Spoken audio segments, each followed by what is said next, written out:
Hi everyone, this is Brad. Today we're going to take a look at classrooms in Wakelet. It's a great way that students could create their own portfolios as well as you sharing information just with your class.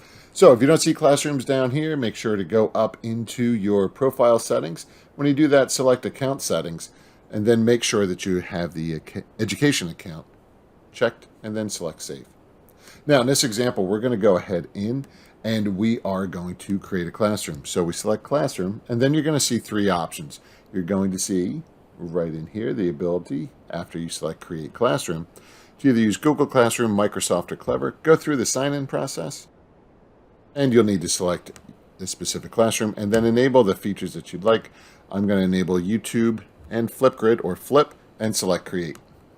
Okay, the class has now been added, and now we're going to go into Sydney and Jack's classroom and create a collection. In this example, we're just going to create one about space.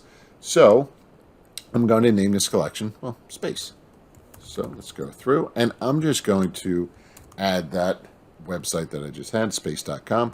Now it's automatically been shared with the class.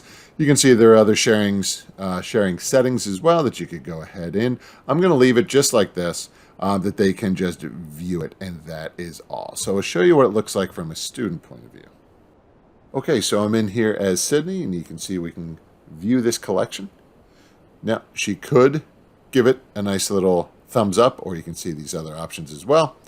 And then with the three dots, she cannot export it as a PDF because when I shared it, the sharing settings did not allow that. I could go in and change those.